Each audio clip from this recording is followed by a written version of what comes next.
Hey YouTube, it's Sean. I'm about to start filming my second video, making some dinner tonight. Steak frites on the menu. I'm going to try to tackle a tomatilla salsa. Before then, made from scratch using green onions and garlic infused olive oil instead of the garlic and onion on the recipe.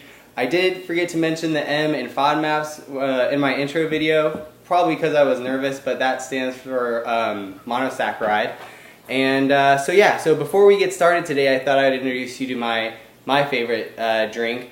I think I stumbled on this just being curious about what the first drink that originated in America was.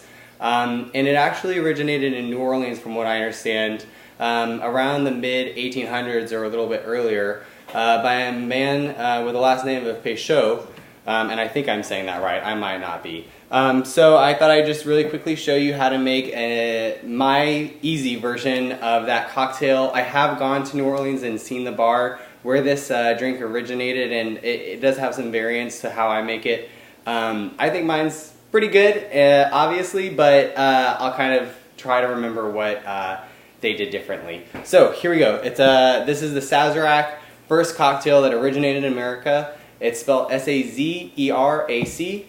And I'm going to tilt the camera down here since I am not really good at video editing yet. I'm just kind of doing one live cut. And so here we go. So first of all, you're going to start off with a glass that's chilling in ice water.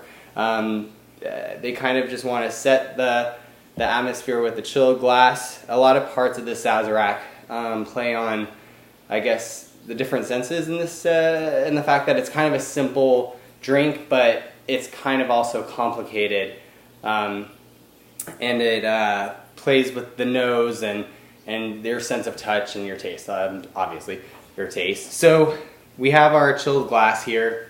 What we're going to want to do is get a mixing glass. My housemate has this awesome pink shaker, and we're going to want to put in some ice. Now you could do this just in a glass like this and skip the shaking part, but I personally like the shaking part. So you're going to take bitters. These are Peychaud's bitters. This is a bitter specifically formulated for the Sazerac, I think. It's an aromatic red bitter. Pretty fine. You're going to do about 2 or 3 shakes of bitters in there. And then you're going to want to take your whiskey, or rye is what we use and they used back in the day. Actually, they use cognac. My bad. They use cognac, but I think they went to rye during Prohibition or something like that. So you're going to take, what I like to do is about 2-to-1 ratio of rye to sweetness. I believe they use just regular cube sugar and then muddle it up. I just find it easier to make simple syrup.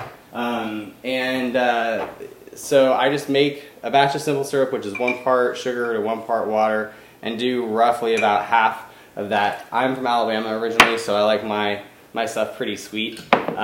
So you can play around with the amount of sugar you put in it. I believe the original recipe does call for less sugar. So then what I like to do is I like to add a little bit of lemon juice. So I'm squeezing that in there, making sure none of the seeds fall in. And then we have the base of the drink ready. We'll go ahead and shake this up, and then we're gonna let our chilled glass, after it's cooled down, we're gonna discard the ice and the water. So we have a chilled glass.